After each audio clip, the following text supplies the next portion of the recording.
Boa tarde a todos, sejam bem-vindos ao nosso web treinamento, hoje com o tema Geoestatística aplicada às ciências agrárias. Eu sou Eduardo Freitas, sou coordenador dos cursos e pesquisas aqui no Instituto GeoEduc, também assessor editorial da revista e portal Mundo Geo.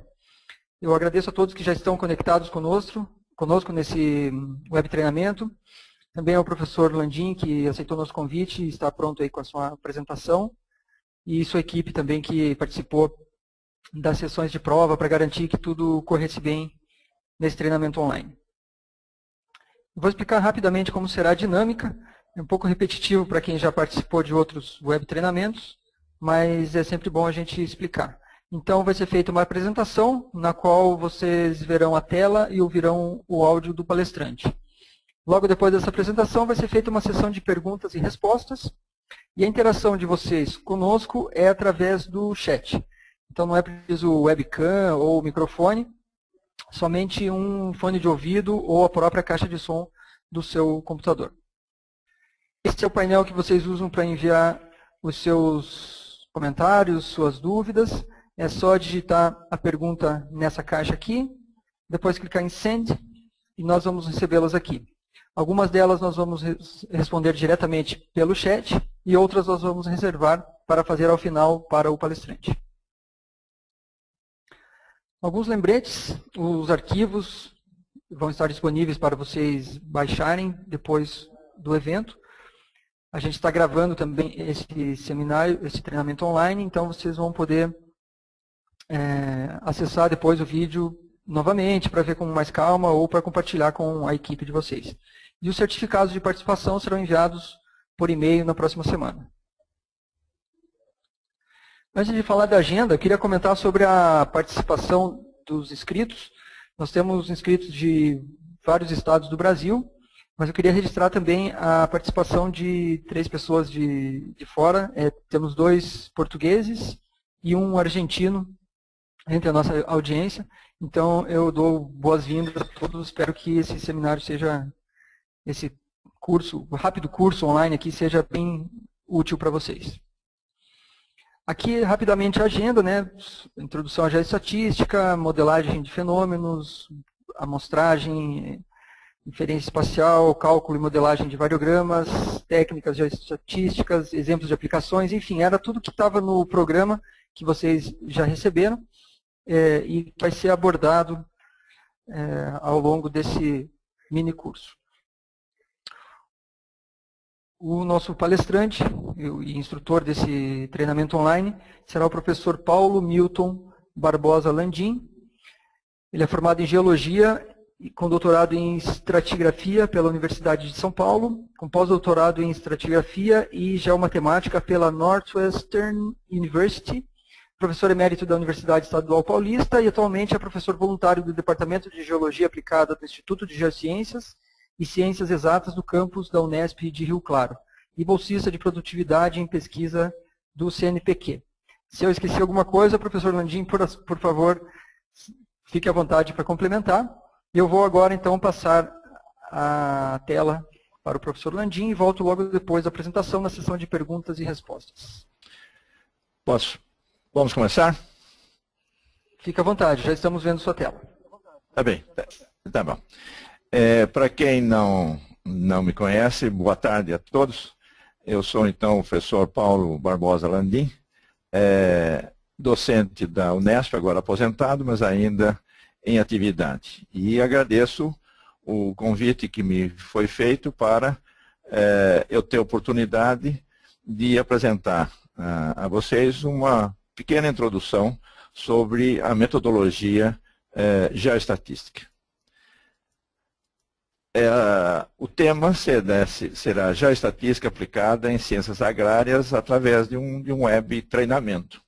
E ele é patrocinado pelo Instituto GeoEduc, que, como acabei de dizer, gentilmente me convidou para apresentar esse assunto aqui com vocês. Bem, nós iniciamos também. Nós vamos, então, iniciar chamando a atenção da modelagem dos fenômenos naturais. A natureza ela envolve uma série de variáveis, e como nem sempre é muito fácil a gente fazer, vamos dizer, um entendimento perfeito desses fenômenos naturais, o que nós fazemos normalmente é modelar, ou seja, é construir modelos que facilitem a nossa vida, que facilitem a nossa interpretação a respeito da natureza. Para isso, nós podemos dividir em dois tipos de modelos, os modelos determinísticos e os modelos probabilísticos. Os modelos determinísticos são aqueles em que a gente julga que conhece todas as variáveis, conhece perfeitamente o comportamento de todas as variáveis. Isso é muito difícil a gente alcançar esta situação, ou seja, que a gente seja capaz de determinar perfeitamente o comportamento das variáveis. Então, normalmente, o que acaba acontecendo é que, além do comportamento das variáveis, existem uma certa variável que é aleatória e, então, faz parte dos chamados modelos probabilísticos. Esses modelos probabilísticos, devido à existência desses modelos, é que nós necessitamos de uma matéria chamada estatística. Então, a estatística é parte da matemática aplicada que procura, então, verificar o comportamento desta variável que nós não temos um conhecimento perfeito a respeito dela e que varia continuamente, né? Então, na estatística clássica, onde se usa muito, por exemplo, a jogada de um dado, quando a gente joga um dado, o resultado ser 1, 2, 3, 4, 5 ou 6, ou seja, os números das faces, se o dado não está viciado, ele tem a mesma probabilidade de ocorrer. Ou seja, caiu o número 1, ou caiu o número 4, ou 6, é a mesma probabilidade. É um processo aleatório, não tendencioso. Se nós fizermos várias jogadas e vários dados, a gente pode calcular também a probabilidade de cair em sequência os números 1, 2, 3 e assim por diante, né? E na natureza? Na natureza, como é que a gente pode prever a ocorrência de um evento? E esse é o grande desafio quando a gente trabalha com a modelagem de dados, né? Então, por exemplo, como que a gente modela espacialmente fenômenos naturais? Digamos que a gente tenha uma pluma de contaminação numa determinada área, pode ser um corpo marinho, pode ser um lago, e um determinado reservatório vazou e nós temos uma pluma de contaminação. Qual é a extensão dessa pluma de contaminação? Como é que nós podemos determinar até que, qual é a região que ela abrange e qual a região que não abrange? Mas existem outras situações. Nós podemos ter, por exemplo, uma reserva de eucaliptos, um outro bem vegetal qualquer, e nós queremos medir essa biomassa. Quer dizer, como é que nós conseguimos, então, modelar esse fenômeno? Como que nós conseguimos? Fala-se muito, inclusive, no assunto do momento, do pré-sal. Quer dizer, então, é uma bacia situada aqui no fundo do oceano, e ela tem uma determinada dimensão, poços foram perfurados, e os geólogos, os engenheiros de petróleo, querem determinar a extensão desse corpo. Ou seja, inclusive, tanto num caso, como nesse outro caso, como nesse, tem sempre uma questão econômica envolvida. Então, a modelagem espacial é muito importante para que a gente possa entender e procurar dar respostas a esses fenômenos. Vamos ver o seguinte. Num problema clássico da estatística, se nós tivermos duas variáveis, uma variável A e uma variável B, nós podemos encontrar um gráfico muito simples, denominado histograma. E nesse histograma, nós comparamos aqui a variável A, aqui a variável B, e visualmente, ou comparando, inclusive, os valores de máximo do quartil inferior, superior, nós podemos, com um bom grau de certeza, dizer, não, essas duas distribuições numéricas são iguais. Tem uma classe predominante, tem uma moda, e são iguais. Agora, se nós adicionarmos a estas variáveis A e B as coordenadas geográficas, x e y, ou seja, nós temos, vamos dizer, nesse mapa e nesse mapa aqui, nos mesmos locais, nós obtivemos a variável A e aqui obtivemos a variável B. Os valores são diferentes. Os pontos são os mesmos, mas os valores são diferentes. Se nós fizermos uma comparação, nós vamos obter figuras diferentes. Vejam que aqui nós temos uma figura em que nós temos nesta região os altos valores, aqui regiões com baixos valores. Quer dizer, o que mudou em relação àquela primeira situação?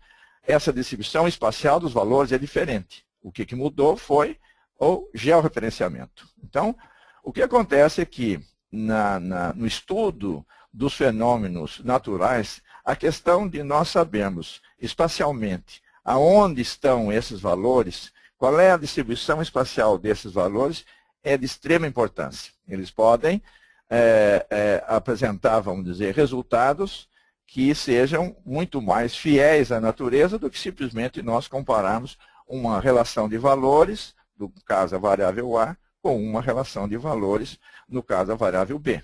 Então, essa parte da estatística, chamada estatística espacial, se torna extremamente importante quando nós queremos estudar os fenômenos que estão no espaço. Ou seja, nós vamos coletar valores, ou seja, a chamada amostra, e temos que interpretar, vamos dizer, essa amostra, qual é o comportamento espacial daquele fenômeno em estudo, ou seja, a população.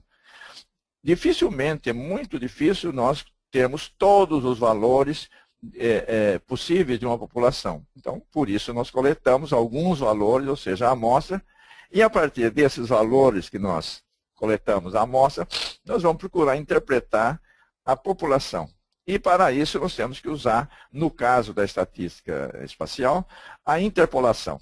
Ou seja, nós conhecemos os valores em alguns pontos, mas nós queremos determinar os valores em todos os pontos de uma determinada área. Esse processo de interpolação é um processo matemático, de ajuste de uma função, a pontos não amostrados, baseados em quê? Nos valores que são obtidos em pontos amostrados. E o produto final sempre é um mapa, que é um modelo digital, né? Então, a estratégia para uma amostragem, primeiro, nós temos que saber as características da área a ser amostrada.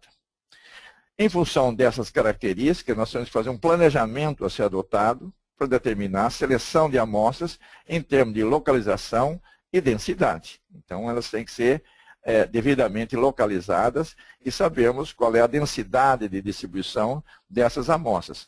E, finalmente, qual é o procedimento que nós deveremos utilizar para o cálculo da estimativa e sua interpretação. Então, isso significa o seguinte: se eu tenho nesses 3 pontos aqui, o valor 10, o valor 30, o valor 20, mas eu quero calcular um valor num ponto que eu não tenho, eu não obtive o valor. Então, eu tenho que me valer dos pontos conhecidos, imaginando que existe uma relação espacial entre os valores e que não, como no caso dos dados, eles sejam independentes. E aí eu posso adotar diversas possibilidades.